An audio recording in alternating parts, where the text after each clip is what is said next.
pleasant morning, everyone. You are watching the webinar entitled The Role of the Academe in the New Normal. This is organized by the Department of Hotel, Restaurant, and Institution Management, DHRIM of the College of Home Economics, University of the Philippines, Diliman. I am Mary Delia Tomacruz, and I will be your moderator this morning. A few reminders before we start. All participants in this webinar are muted for the duration of the event. If you wish to ask questions to our speakers, please use the Q&A box that you will find at the bottom of the screen. Our chat moderator, Daniel Carlos Lucas, will be here to assist in asking your questions. In the interest of time, we will not be able to ask all of your questions. However, we have provided our department email address where you can send your queries. On screen, you'd see that's dhrim.updiliman@up.edu.ph. To welcome you and tell you more about this webinar, may we call on Dr. Shirley V. Guevara, Dean of the College of Home Economics, UP Diliman. Dean Guevara. Thank you, Dr. Tomacruz. Good morning, everyone. Welcome to the first of a series of webinars by the Department of Hotel, Restaurant, and Institution Management, College of Home Economics, University of the Philippines. First of all, I would like to thank our esteemed panelists for their invaluable contribution to the successful staging of this webinar. You know, this is very meaningful to us because 3 of our panelists are our successful alumni of the BS Hotel and Restaurant Administration program. And we are so proud of them. Of course, we are doubly honored with the participation of a respected academic from Mahidol University. Our panelists will be properly introduced in a while by Dr. Mary Delia Tomacruz. But let me say something about our department's linkage with Mahidol University, which is a longtime and valued partner of the University of the Philippines. I remember that several years ago, Dr. Corazon Gatchalian, a retired faculty of the department and one of our mentors, was invited by Mahidol as a visiting professor. So I can say that our partnership has come full circle with this webinar. Let me end by congratulating my colleagues in the department, headed by Dr. Mary Ann Tumanan, for successfully putting up this webinar. I also thank the UP Computer Center for the technical support. Last but not the least, on behalf of the department and the UP College of Home Economics, I would like to thank every one of you out there who are virtually with us this morning. Thank you very much. Thank you, Dean Guevara. As was mentioned by our Dean, our speakers this morning are all outstanding in their respective field, representing 4 sectors, namely hotel, restaurant, other institutions, and the academe. Our first speaker is a hospitality professional with extensive experience in the management and operations of upper-class and luxury hotels in Asia and the United States. His impressive career spans over 30 years as general manager, specializing in opening new hotels as well as renovating old properties to meet the demands of today's markets. He is a multi-awarded hotelier par excellence of prestigious hotel brands belonging to the Hilton Worldwide, Pan Pacific Hotels Group, Aryaduta Hotel Group, Peninsula Hotels, and JA Resorts and Hotels. He holds an MBA in Hotel, Restaurant, and Institution Management from Michigan State University and graduated with a Bachelor of Science degree in Hotel and Restaurant Administration, or BSHRA, from the University of the Philippines. His passions are travel, food, and entertainment. Ladies and gentlemen, we present to you Vladimir Alcantara Reyes.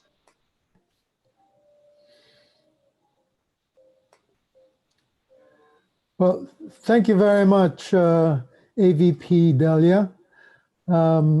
Please call me Vlad. Vladimir Mr. Reyes is my father. Well, hello, everyone, and a very good morning to all of you. I would like to first make a thank you shout out to Professor Marianne Ramos for inviting me to be a panelist at this webinar, the role of the Academe in the new normal. The topic that I'll be discussing today will be on, it's not moving. Okay, will be on hotel accommodation. The outline of the topics we're going to be discussing is on the screen in front of you.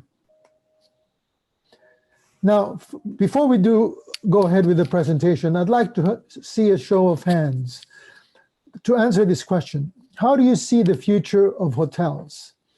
You have two options. You think it's a doomsday scenario, or will it have a complete rebound and growth? Now, for those of you who think it will be a doomsday scenario, you can now press on the polling button at the bottom of your screen. Only those who say doomsday scenario. So press the polling button at the bottom of your screen so that we will see how many of you think it's a doomsday scenario. Okay, come on, it's only two that I'm seeing. Can we get everybody to participate? I understand we have over 300 participants in this webinar.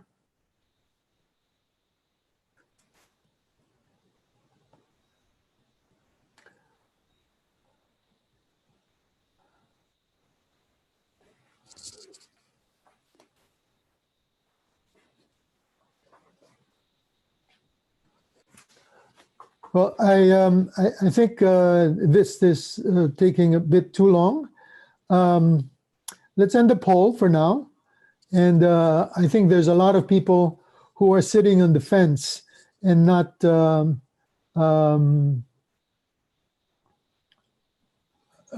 answering the question. So can I get back to my presentation, please, Lar?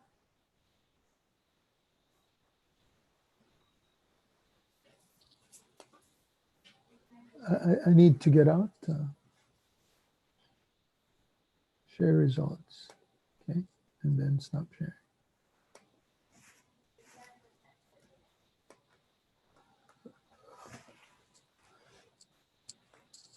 Okay, now, according to a research done by the Board of Innovation, a consultancy firm, amongst the many industries that have been affected by the pandemic, it shows that hospitality and tourism industry has been affected quite heavily. Now, why is that? Well, we know that the hotel industry has very close human contact, and we're dependent on travel. People coming from out of town, people coming from another province, people who come from other countries. Hygiene is also highly critical in our industry, food and all that. And we have large gatherings to do our business, weddings, meetings, even the breakfast buffet restaurant in the hotel. And the other thing that is important is the service that we provide is expandable or postponable. If I have planned a vacation for next week, I can postpone it to 3 or 4 months from now. Or if I'm calling a business meeting, I can also postpone that. If I do that, there goes the reservation and there goes the business. There's some good news though. Research done by TripAdvisor has shown that as long as travelers can trust the brand that they're going to use to keep the environment clean and hygienic, travelers will come. So good. We have going to see travelers again, and we're going to have the hotel industry to send our students to work after they've graduated from the university. Currently, the question that we need to answer with full confidence is how will we instill in our students the knowledge and skills to be able to contribute to the furtherment of hotel management during a time when in-classroom lectures are not allowed. Part of our role will be to support students for the new world of work. We need to ensure that they are learning to be entrepreneurial, wanting to be successful, and feeling fulfilled in whatever they are doing. Once in the university, students need to learn not just our core curriculum, but learn about creativity, culture, and enterprise to give them a more holistic personality. Now, we hope to be able to engender in them critical skills like creative thinking, global awareness, digital literacy. Now, remember these things. We'll get back to them later on. Though our millennial students may be more in tune with digital technology compared to the baby boomer generation of the faculty group, we still need to be cognizant of the few students who might be struggling, possibly due to a lack of equipment or unavailability of a strong Wi-Fi connection. Maybe we also need to coax the baby boomer academia to embrace digital technology, me included. Several reports have been made about jobs in the future. One report in particular, put out in 2016, called The Future of Jobs. The World Economic Forum predicted that the world of work will be changing in the future, wherein children entering primary schools then will be employed in jobs that do not even exist yet. Jobs like gamification consultant, data ecologist, virtual environment engineer. What are those? Interesting to note, though, that some of those positions have since been advertised. Although these new demands will surely put a strain on the traditional learning establishments like the University of the Philippines, it should give us some confidence that the US Department of Labor had reported that amidst these changes in high new tech jobs coming in, being created, most of the current jobs will endure. Now, this should put us at ease a little bit. Education is not just about future income potential. It is about fulfillment and enrichment. We may not be able to predict the jobs of the future, but we can help to ensure that students find fulfillment in the jobs they choose to do. We talked earlier about digital literacy. I hope all of us are quite confident in the things that we prevalently use now, like the ATM, phone banking, using the cloud to store our data. And increasingly, we're also using cashless payment, using RFIDs to access exclusive areas.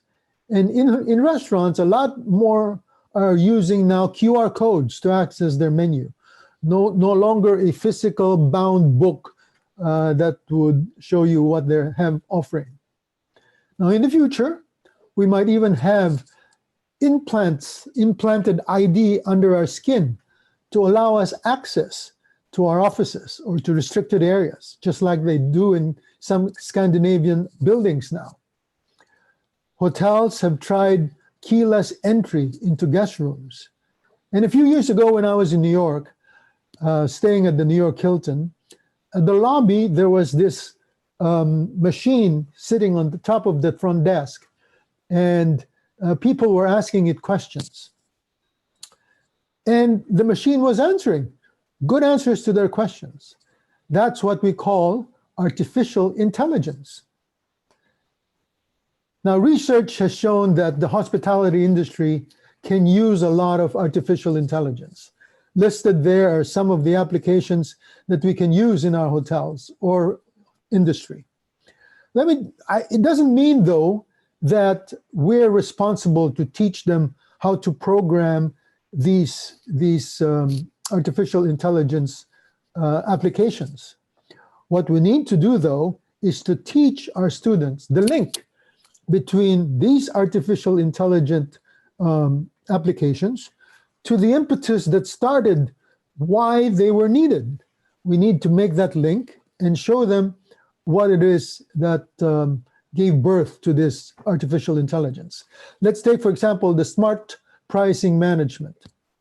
I remember a few years ago when I was at the Hilton in Beijing, we were training our front desk staff, those who work on the midnight shift, that's midnight to 7 in the morning, that if a couple comes to the desk at 12 midnight asking for a king-size bedded room, they should have the full confidence to charge them the highest rate possible for that room, because you know they'll take the room. Now, we don't need to train them as much because the computer knows that. All they have to do is type in the room type that they want, and the computer would tell them what rate to charge. Now, as we're part of the hospitality industry, I believe before our students go on for their first job interview in a hotel, they need to be familiar with the lingo that hospitality establishments use. Like, good morning, ma'am. What can I help you with? You're most welcome. It's my pleasure, Miss Ramos. Have a pleasant journey home, Miss Guggenheim. Hope to see you again. Now, we all know that hospitality is an art, but it is also a science. Through lectures and presentations, students can be shown how hospitality can impact revenues and profitability. Now, you might ask, can you teach someone to be hospitable? Yes, of course. But there's a big caveat, though, that the person you're training needs to have a love of dealing with people. Now, if you think hospitality is needed only at the front desk and in the restaurants, think again, because people working in HR or engineering or finance in the back of the house, or what I would prefer to call heart of the house, they too have their guests to keep happy. Now, do you know who their guests are? Yes, the employees or the team members of the hotel. They need to be kept satisfied. Now, how can hotels impress upon all its employees that hospitality is very important? Hilton, for one, has written it into their vision statement, which states they want to fill the earth with the light and warmth of hospitality. Very simple, but very poignant. Technology is evolving within us as we become a screen-staring, button-clicking, new version of the Homo sapien. We now even have our second brains, our cell phones and our computer, to communicate and remember the things that we need to do in our daily lives. But will these machines ultimately connect us or conquer us? In doing my research, I found a report done by the Institute for the Future that lists the following skills we need to learn in order to be ready for the future. 5 of them right there in front of you. Quite interesting and really quite a lot to comprehend. Now, does that mean that we need to add another 3-credit course to our BS HRI curriculum? I leave that for Professor Ramos and Dean Guevara to discuss. Now, all throughout this section, we were talking about the future. I now leave you with an inspiring statement that says, the best way to predict the future is to invent it. Isn't that nice? And one of the topics that we discussed earlier is about creativity. Here's a statement none other than by Albert Einstein himself that states that creativity is intelligence having fun. I thank you all for listening, and now I'm happy to take your questions. Thank you very much for your insightful presentation, Vlad. Yes, we will have the question and answer later on, but we will go to our next speaker. Our next speaker is a late bloomer cook. She discovered that she can actually cook when she joined Chateau 1771, a French bistro, in 1989. Since then, she was tasked to create and set up several menus for different restaurant concepts, including Centro 1771. She started out as assistant restaurant manager and eventually became the restaurant manager, F&B manager, and by evolution, the chief operating officer of the 1771 group of restaurants. She is the culinary innovator, style setter, and culture driver of the group, and is a proud zero waste practitioner. She is likewise an alumna of the BSHRA program of the University of the Philippines. Everyone, let's listen to Maria Rosario Victoria Vicky Pacheco.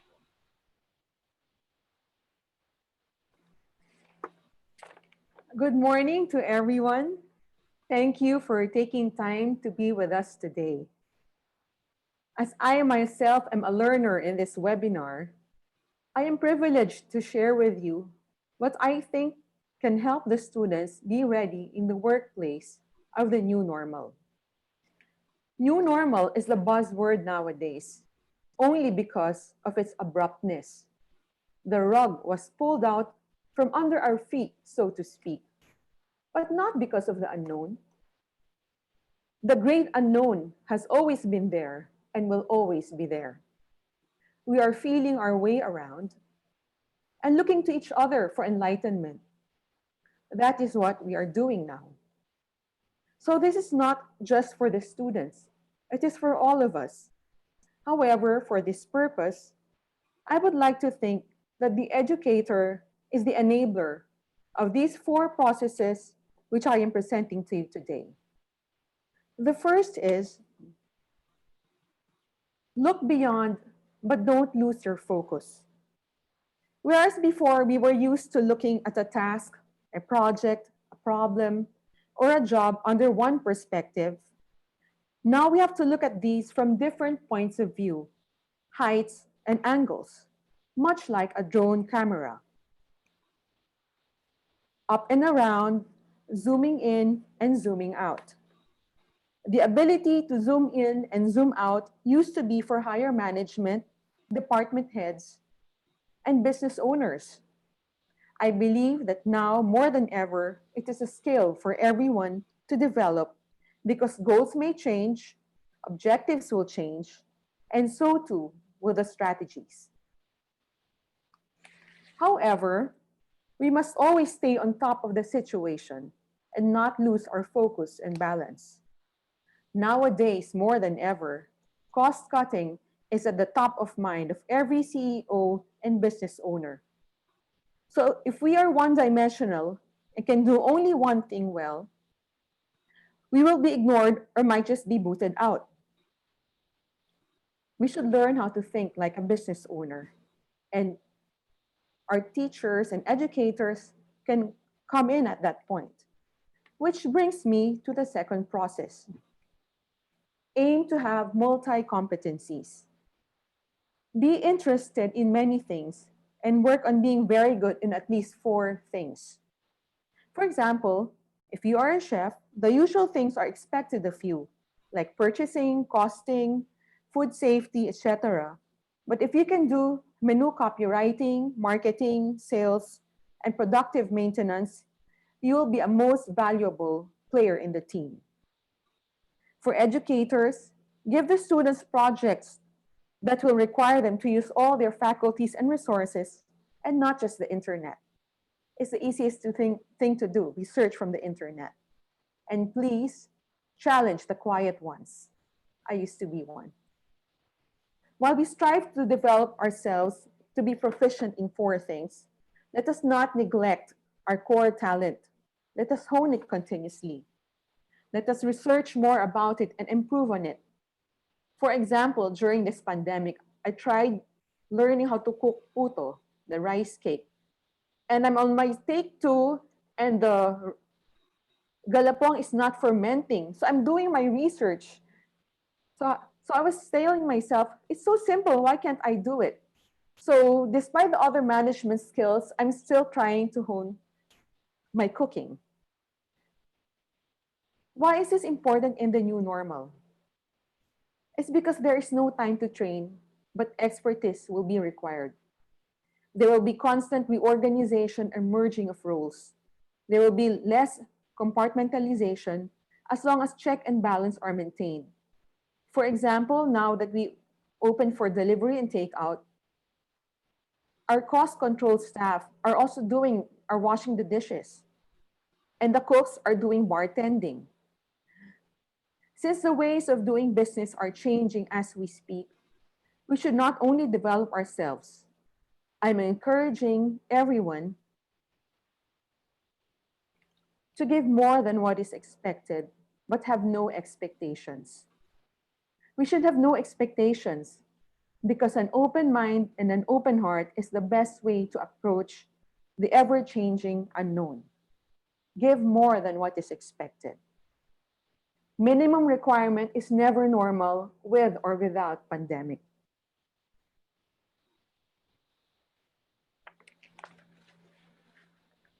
Be proactive, care. Ask all kinds of questions, participate, and volunteer. If you are new on the job, you can't wait to be told what to do. You have to be sharp and volunteer all the time. I was an expert in being under the radar until it was late in my career that I realized that I should have volunteered for everything. When we care only about ourselves, we cannot give more. To our dear educators, if you are able to help the students one bit in discovering what they have been called out to do, you have hit the jackpot. Sadly, you will hardly ever know it, and that is why your perseverance and enthusiasm should never wane. You are the enablers. That is your noble role. And last but not the least, the fourth process I would like to share is develop your knife skills.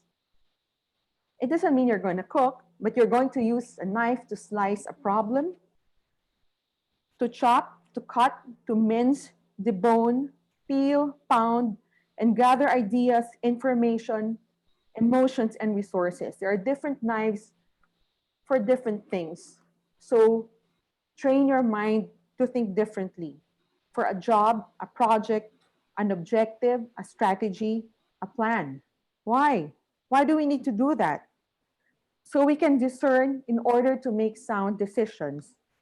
We must not spend too much time analyzing.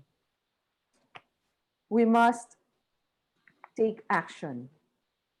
Why is this important in the new normal?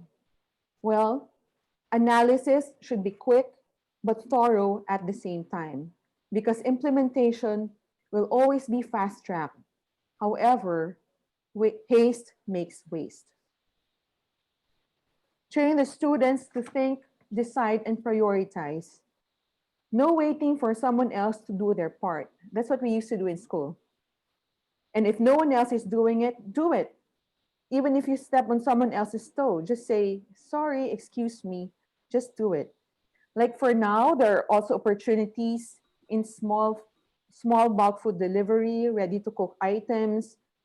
Not everything can be cooked at once or in bulk. So sometimes you can sell semi-processed food, like what many people are doing. So let us take a look quickly at the four processes. Look beyond without losing your focus. Aim to have multi-competencies and continue to hone your core talent. Give more than what is expected, but have no expectations. Develop your knife skills to make sound decisions and take action.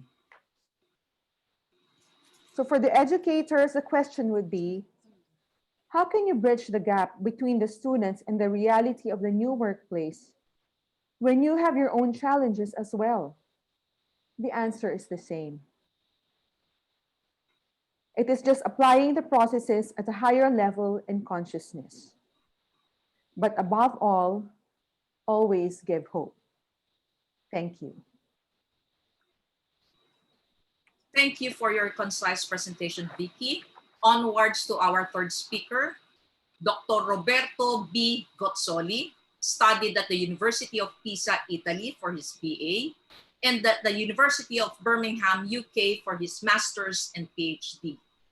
After having worked in UK and Italy, he is now a lecturer at Mahidol University International College Tourism and Hospitality Management Division in Salaya, Thailand, teaching research methods and cultural heritage management. During his time as chairman, THM division has been able to achieve both AUNQA assessment as well as UNWTO certification in the last couple of years. He researches mostly in the fields of archaeology, anthropology, and cultural heritage management in Thailand and Southeast Asia, as well as ancient Near East, Egypt, and Sudan. He is the author of a couple of books and dozens of international publications. Ladies and gentlemen, a warm welcome to Dr. Roberto Gozzoli. Okay. I hope you can hear me. Okay. And I thank you very much for, first of all, thank you to invite me for this webinar. Also, I will start simply saying that first of all, what is the new normal? Second, what I present here is part of what would be possibly the future of academia within the new normal. So with the new normal, simply, what is it, at least from my own perspective? The new normal represent, again, how can you deal with a new situation that COVID actually simply gave to us in academic perspective? Also, I have to say a real disclaimer. In spite, you see, I have a Mahidol University background and my slides are from Mahidol University template. I'm actually representing what I showed to you, my own ideas, coming from my own experience. So at least is the disclaimer that I'm the only responsible of what I'm saying. Having said so, what are the issues within tourism hospitality? I have to go back a bit. COVID in itself is only one of the many epidemics or pandemics going on in the last 100 years. The Spanish flu in 1918 has been one of the major, and there is 50 million deaths. But anyway, if you see the trend, thinking about Ebola during 1990s, cow disease and so forth, there has been a trend over pandemics and epidemics in the last quarter of century. Also, what I want to show here is the COVID situation, pandemic deaths, as it was at the time I created my presentation. There were actually 578,000, and out of it, 1,600 were from Philippines. What is different from previous Ebola, etc., is COVID is a worldwide pandemic. So every country in the world has been affected. What about effects within tourism and hospitality, within academia and beyond? I show here, as I said, I'm Italian. So I put an Italian newspaper. The Vatican. Now, the Vatican Museum, famous for Sistine Chapels and many other artworks, they actually have a 53 million euros deficit.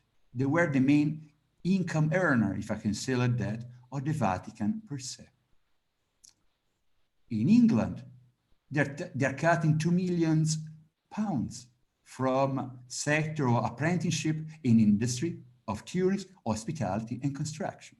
2 million cutting means redundancies at academic level. And here, there is the doomsday, as your poll said, is the end of tourism. This was the Guardian was saying about some days ago. I trust you, and I tell you straight away, this is not the end of tourism. It's only the end of it, maybe a certain kind of tourism, but we are in the way of reshaping it for the future. Having said so, what does it mean within Asia? You know, Asia is restructuring. They're almost, at least what, they are on the brink of bankruptcy, if we trust for that. What about my own country of working, Thailand? 11th of May, they were saying 65% of tourist arrival, they will be down. So 65% out of 39 million visitors. This was more recent. 1/3 of tourism-related business may shut down permanently. These are consequences within academia itself.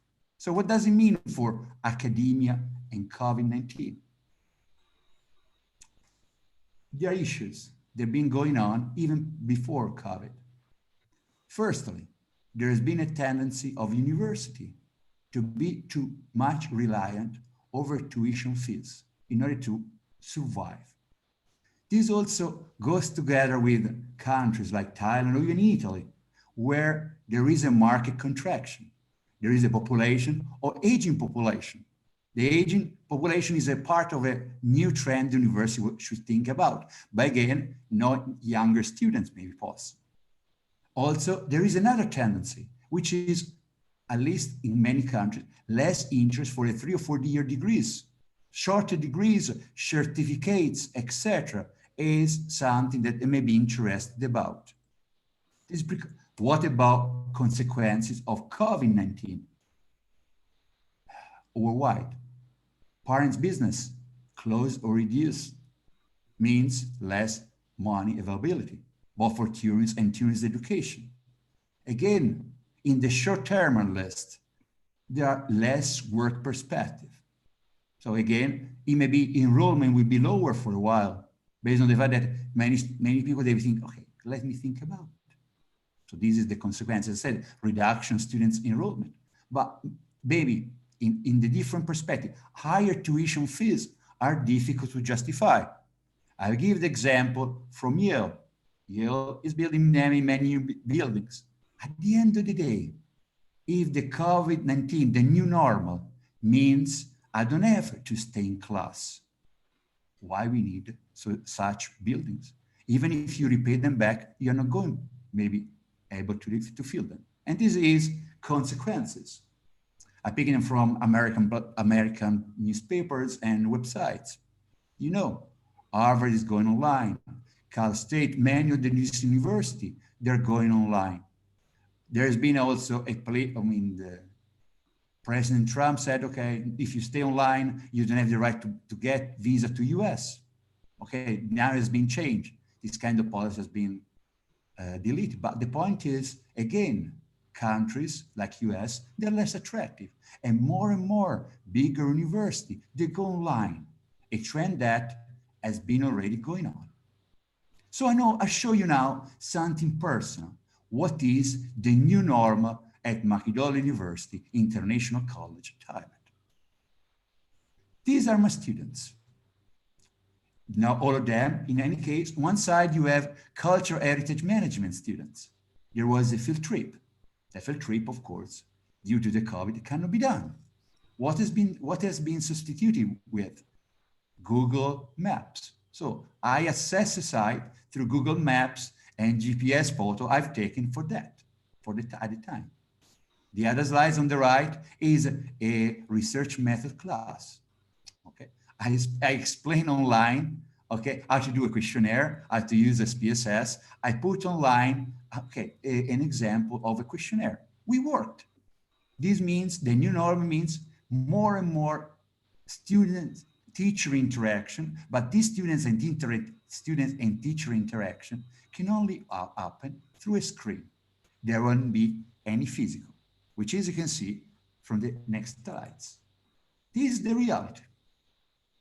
Me, so the computer was off at the time, but then talking through a computer in an empty class.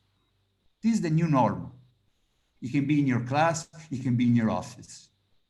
The new normal means one thing from the academic point of view, that the physicality that you had before cannot happen. There won't be student-to-student interaction, at least in the classical way, physical. I can see you, touch you, talk to you. There is less lack of teacher-student interaction in the old way of doing it. And of course, hands-up, workshop, internship, or field trips are absent. Imagine, there was Salaya Pavilion, one of our hotel for internships. You cannot do that. There's no guest. The new normal means differences, separations, so problems. In the new, can you have a wine tasting online? Of course you can. But where is, again, how can the teacher or the lecturer let you learn how to taste wine if you cannot be together? So again, there are problems. Field works, field trips. Again, the distance and social distance and so forth create problem. And the field trips, they will become more costly because you have to rent more spaces, more vans and so forth. So independently, what will be? This is the future after COVID. First of all, social distancing means that we cannot have the same classes in the same ways. They will be online, etc. Also, be careful, and this is what was my previous slides was showing, possibility of further waves and pandemics. You can't avoid that. It may be possible. Also, there is another issue, sustainability. Sustainability means simply tourism and tourist education may never reach pre-COVID level for number of students at least. Also, COVID is only an accelerator of phenomena already happening, like online teaching.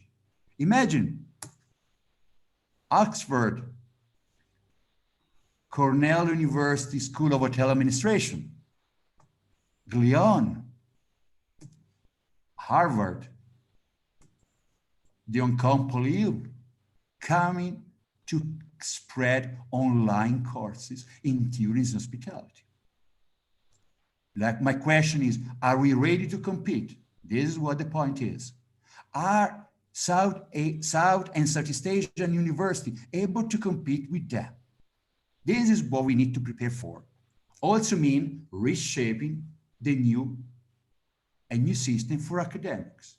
What does it mean?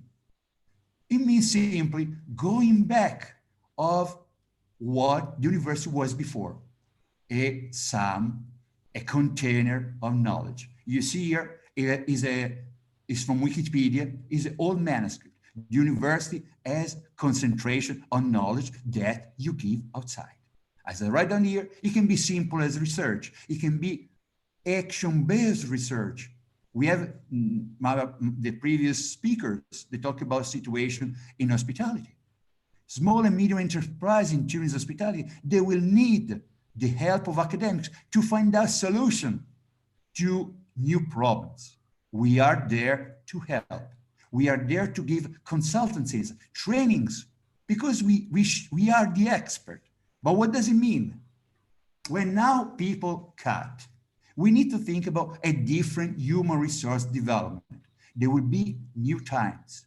There will be times where instead to cutting personnel, we reshape, we helping to improve. And this will help for the next stage, reshaping teaching. You see here two different classes. One small, 1950s, one maybe normal now, 500 students. The new reality, if the university is reopened as normal, with a new normal, is you may have half of the classes you have now, unless you make huge buildings that you can put all the students.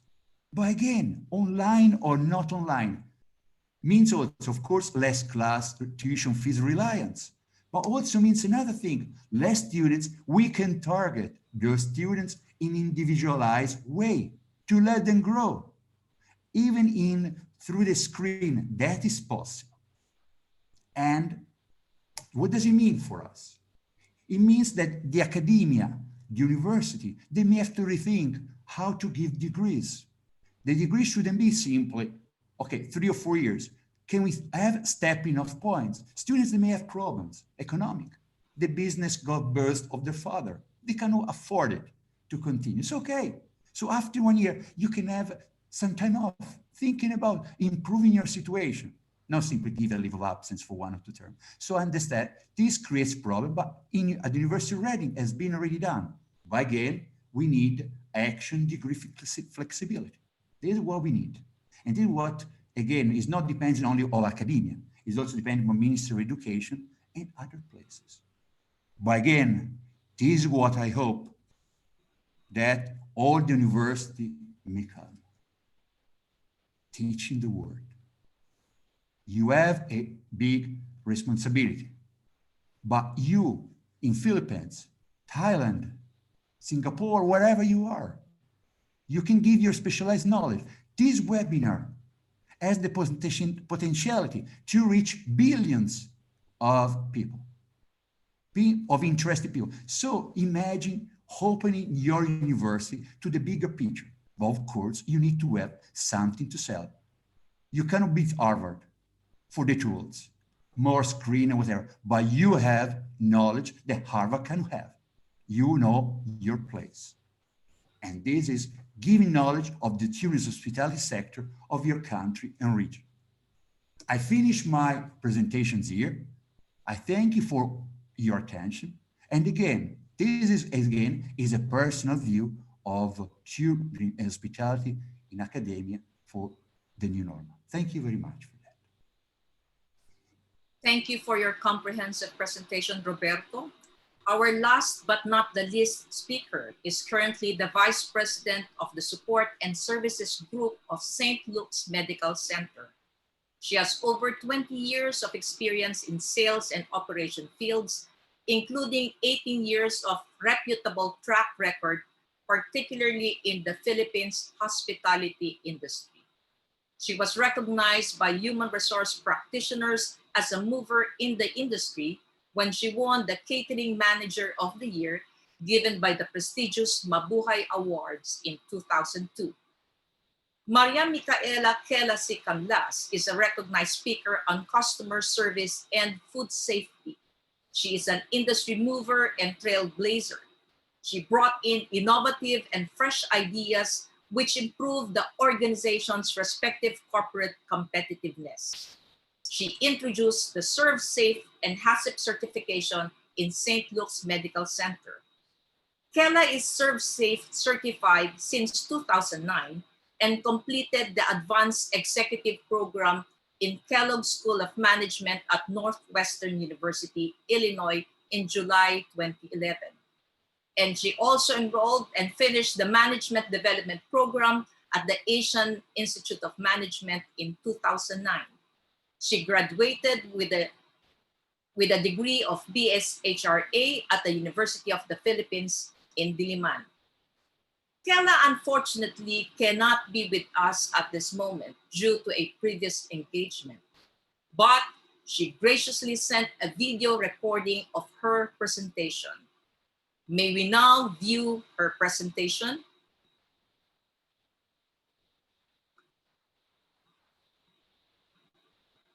Morning, everyone. The topic sent to me is the role of the academia in the better normal. When I was younger, I dreamt of working in big hotels. Back in the day, hospitality in healthcare is not really the mainstream. I believe St. Luke's pioneered this concept of hotel hospital in the country. So how did we bring hospitality management levels to the hospital? First, everything was designed hotel standards. Hotel standards in the operations are put in place. Hoteliers like us were tapped to provide that expertise. My unit, we call it support services, is composed of all departments you would see in running a hotel. We have the linen department, the housekeeping department, the transportation, food and nutrition. All these are situated in a big hospital that kept standards at par with five-star hotels, but with an added layer of healthcare protocols. Hospitality management is the backstage. We ensure that things are operating as planned while the entire healthcare show is ongoing. So given that we have this level of care in the hospital, were there standardized practices? Of course, the answer is yes. And here are some of it. St. Luke's has been very consistent in getting the JCI hospital accreditation. We undergo rigid trainings on protocol. Associates have a training plan set by the Human Resource Department and the respective supervising units. For us in support services, managing the food needs of patients, we are very proud that we have obtained the HACCP accreditation. It also requires rigorous inspection. And if our associates are not imbibing the values of health protocols, in this case, food preparations, there's no way that the hospital can get this certification. What is EOC? It's environment of care. So in creating this environment, St. Luke's has recognized through different research that there shouldn't be a gap in patient safety and culture of care between healthcare and non-healthcare associates. So how do we bridge that gap? We have the EOC teams composed of clinical and non-clinical associates are assigned by home units on a rotational basis. They are oriented with standards that they should be looking for, and they are expected to be strict in their inspections. Protocols and safety standards are a way of life for us. These are just some of the many signages you'll see in our floors. So you'll notice that these are color-coded with complete instructions. Sanitation and infection control are not new to the hospital. Is there anything new with our practices? Yes and no. No, because as you have seen, protocols were already in place. But yes, because as COVID-19 is new, there are new findings requiring strengthened safety standards. Policies and protocols for heightened infection control were put in place. How about our frontliners? At the core of the COVID response, our own frontliners. We have routine COVID-19 testing for our frontliners to ensure that they are okay before they can even take care of others. So clinical associates have 3-week schedules so they can also rest and recuperate and also for safety. For non-clinical associates, they are also tested on a per schedule basis depending on the risk of their duties. During the ECQ, we were very quick in terms of provisions. We provided free accommodations, free food, free transportation, free medicines, and free vitamins to our people. It's easier for us because part of the perks of being a regular employee is the provision of free hospital service and free medicines. All these are standards now prior to COVID-19. The photo at the bottom now is our care store. Our associates garnered points which can be used to shop items like snacks, food, and grocery items. We don't want our associates to have this additional fear or anxiety. We want them to be focused on being safe, on being COVID-free, and being healthy. As a result of these initiatives, we had very low employee turnover. Some parents were already telling our people to resign as they might acquire the virus, but they stayed with us. Probably because St. Luke's was able to convey a caring culture for everyone. How about our patients? Since our hospital has high standards in patient care and safety, the question was, what else can we do given the crisis? Personally, I believe our unstated principle was to innovate with empathy. I personally noticed that our new services, both for patients and our people, are geared towards being in other shoes. St. Luke's has designated COVID floors, separate entrance and exits for COVID patients. We have drive-through labs and express lab for blood works.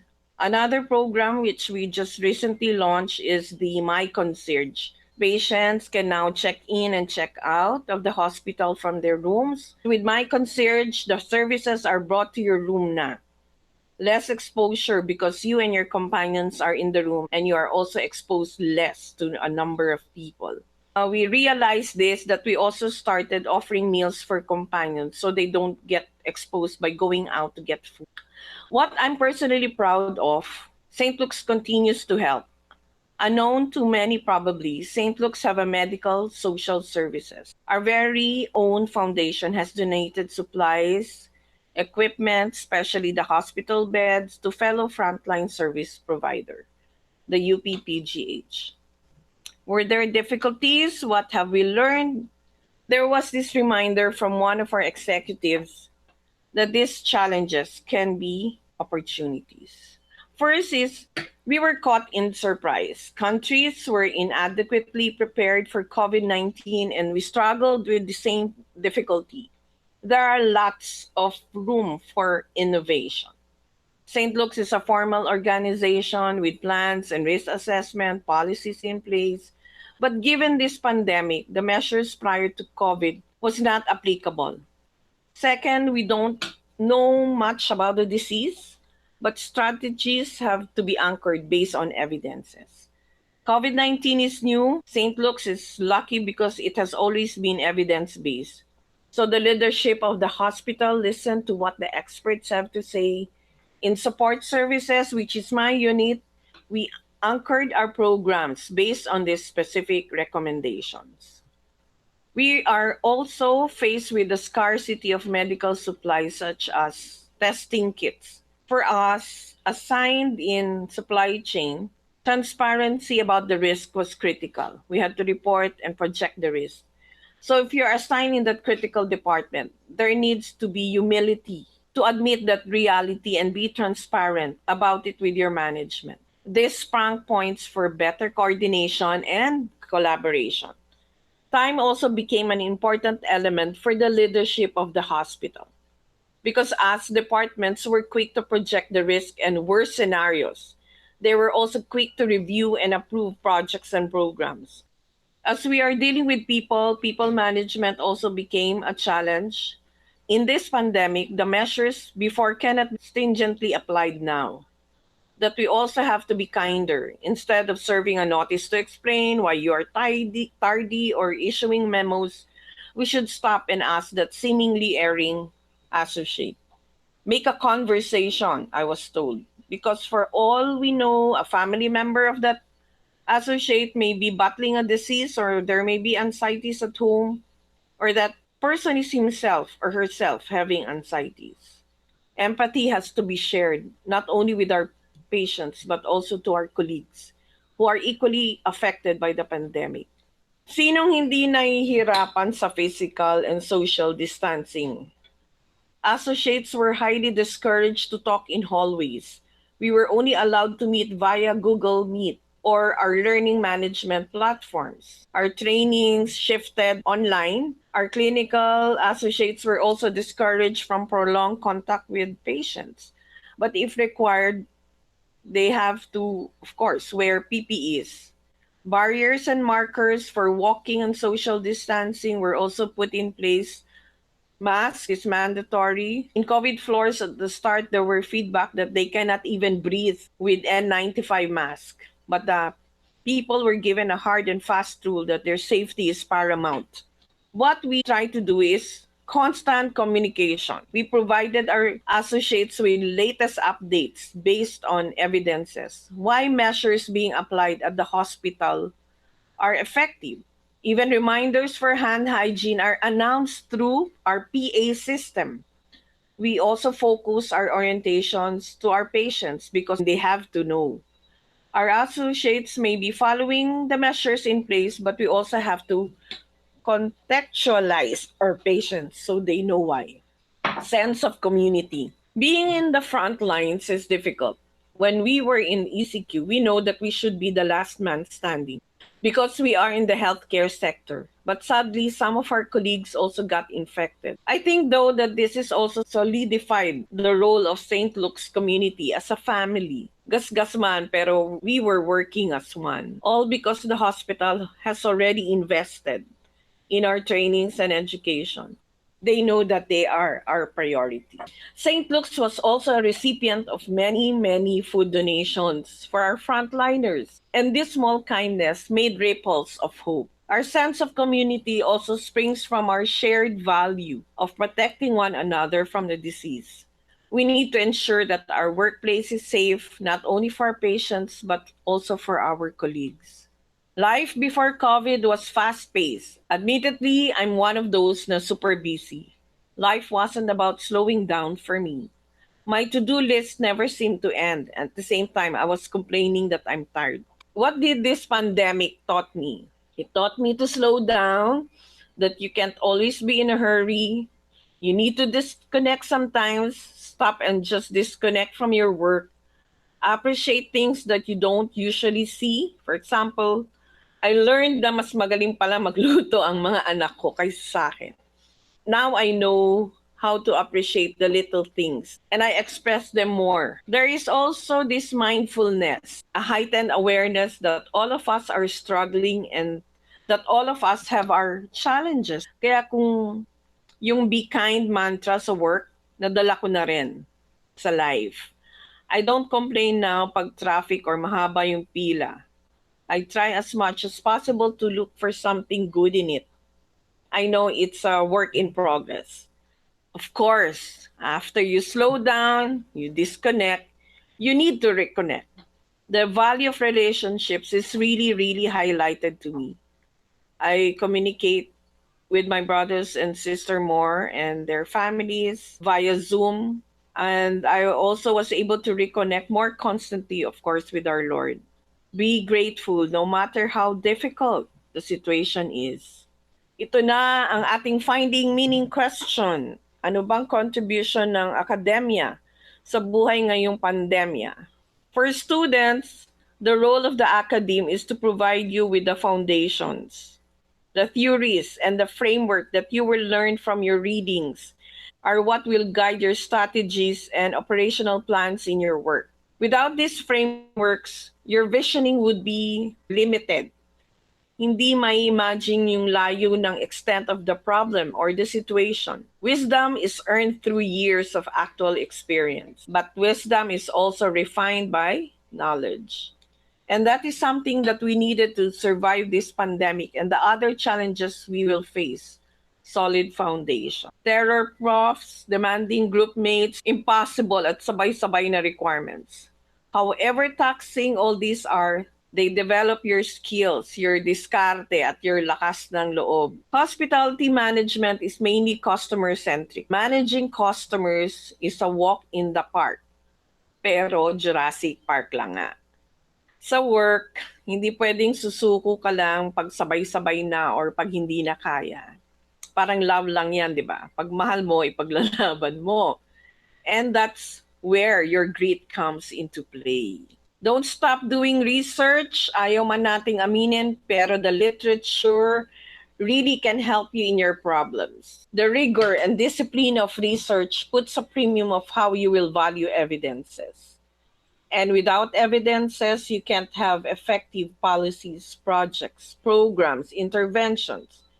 In work, you cannot just create programs, interventions from the stars.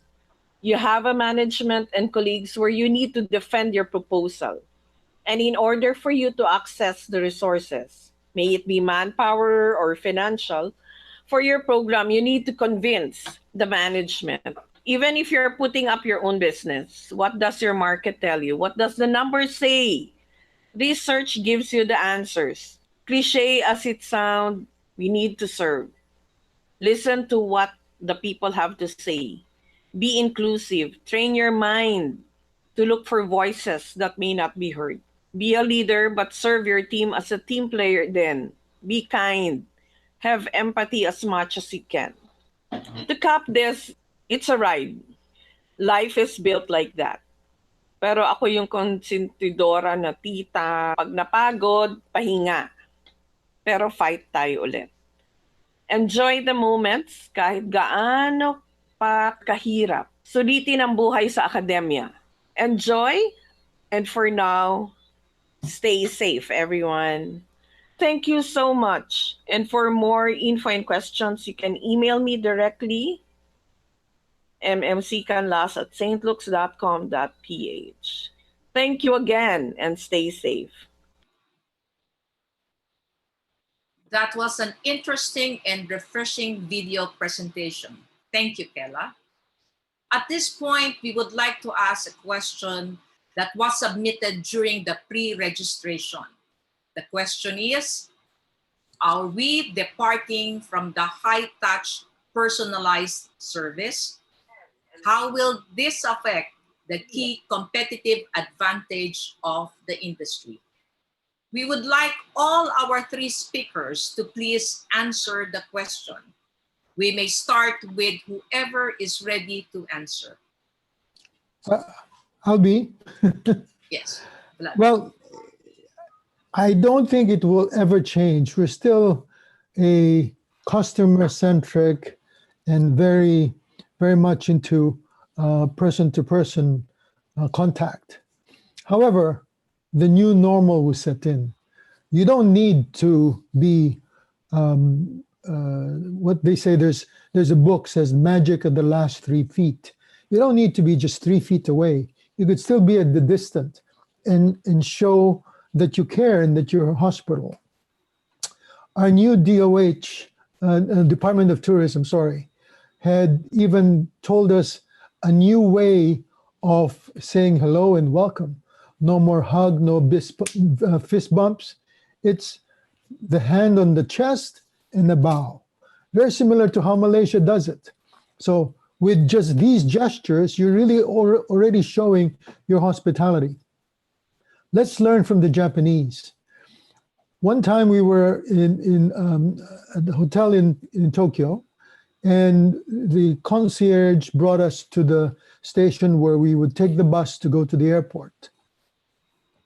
After we boarded the bus, we turned around to make a U-turn, and once we passed by the hotel again, all the bellboys that met the guests were still there, waiting for us, and they just bowed down to say thank you. Now, that is real, genuine hospitality. No need to be close. You can even do it from afar. That's my 2 cents. Thank you. Thank you, Vlad. Next, please. Roberto or Vicky? Okay. Okay, Roberto. For academia and university teaching, even if it will continue to be online, it doesn't matter. In any case, they actually to have a say Zoom or whatever helps to have a specific and individualized learning. About also if the social distancing happen. As you know, being in Thailand, there is we don't do actually, as Vlad said, we don't touch, we don't shake, we don't hug. So that would be, but I don't see. Yeah, I don't see any changes for the way academia will work. Again, would be maybe less intensive for the number of students. It may be more intensive for giving specific learning to each student. That's all. Thank you. Thank you, Roberto. Chef Vicky? Okay, my take on that is the more we have to be personalized. It doesn't matter how far or how near, it's how much we know our customer, how often we keep in touch with them, give them eye contact, communicate with them. Don't write the standard letter of introduction or thank you. Always know their situation and always give it a personal touch. I think more than ever, hospitality is needed because of the distance and not seeing them physically. Okay. Thank you, Chef Vicky. Thank you all for your answers. We have ample time for summer questions. So I will now turn over the floor to Danielle in our chat room. Danielle? Thank you, Dr. Toma Cruz. We have a couple of questions for our panelists from our Zoom audience. The first one is particularly addressed to Dr. Gozzoli. How will the new normal affect the rubrics for assessment in laboratory classes? At least for the situation where I live in Thailand or where I work. Now there is a blended learning. So the lab, they are going to be open back. So in this case, at least for the lab, there will not be difference. The rubric will be the same. But if I think even in about online learning situation, imagine culinary arts, okay? In this case, the only difference is you have to judge the fact that you cannot smell the food, you cannot eat the food, so you can have the taste part. But again, some kind of, I don't think we need to change the rubric that much, especially for the lab. But of course, there are some, and Chef Vicky knows more than me, some parts that cannot be assessed. So the point is it will be a question is we have to revise based on what it can be done in online or distance learning. Thanks. Okay. Thank you, Dr. Gozzoli. The is for Chef Vicky and Sir Vlad. What are the competencies necessary for a hospitality career in the new normal? Chef Vicky, mauna ka na. Okay, so in our environment, I would say if you are in sales or you're doing banquet sales, I suggest that you learn how to think like a chef, know how to do costing, know procurement, know how to do your own, to market what you're selling. Don't rely on any other department to do it. It's going to be all-in-one kind of show. If you are in cost control, like now I am merging cost control with sales audit. It's kind of at different ends as long as there's check and balance. So the competencies are usually the same, but combined and used usually in one from end to end, like a process. Like if I am a chef, well, I should know some food photography, styling. I should know how to do my own ads, or even do a training designs for different kinds of people. So, or also know front of the house kind of things. So it's actually just going into versatility. Your Plus, turn. yes, Thank thank you, you. Chef Vicky. Sir Vlad? I think one competency has to still be to be hospitable, right? You cannot take away that. You must have a love for people. And if you don't, then go enroll in another class. However, other competencies, as I said in my presentation, digital literacy is very important, especially the new pandemic, the new normal has taught us that. You need to be cognizant of a lot of these computer skills that you have to have. That's one of the skills that I think, and you need to have some foresight and some interconnection with things so that you could do your job better. Right. Thank you, Sir Vladimir. Thank you to our panelists. Now I give the virtual floor back to Dr. Toma Cruz, ma'am. Thank you, Danielle. As much as we want to ask some more of your questions, our limited time prevents us from doing so. Rest assured, as mentioned earlier, we will forward your questions to the concerned speaker. So what is really the role of the Academe in the new normal? For Vlad, the Academe will prepare the student for certain skills and mindsets, such as digital literacy, to face the new normal. And while Vicky echoed the need for multiple competencies, she also emphasized the ability to take action and sound decisions as imperatives in the new normal. Roberto highlighted the new delivery mode and logistical aspects of learning, underscoring individualized learning, online delivery mode, and smaller class sizes. As for Chaela, while she admitted that there are already standardized practices before COVID-19, it is necessary to strengthen these safety standards with innovative platforms like My Concierge and embark on programs not only focused on clients, but on employees as well. We hope that this webinar was able to impart to you ideas and concepts that are truly helpful as we face the challenges of the new normal. We would like to thank the following whose assistance made this webinar possible. To our speakers, Vlad, Vicky, Roberto, and Chaela, Many thanks for your wonderful and information-laden presentations. Our HRIM Department Chair, Mary Ann Ramos Tumanan, our HRIM Program Director for this webinar, Larissa Maranan, our Q&A moderator, Daniel Lucas, Will Makinta of the UP Computer Center, all our colleagues in the department, and most of all, you, our participants. Cheers to everyone and see you in our next webinar. Thank you. Thank you very much. Thank you very much to all.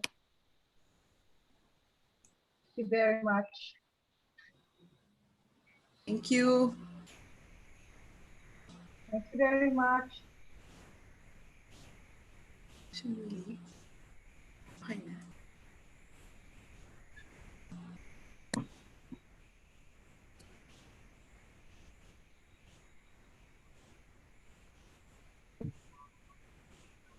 I guess we can leave now, right?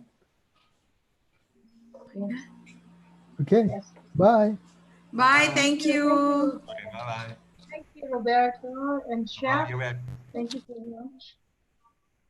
Nice meeting you all. Okay. Take care. Bye, you too. Bye.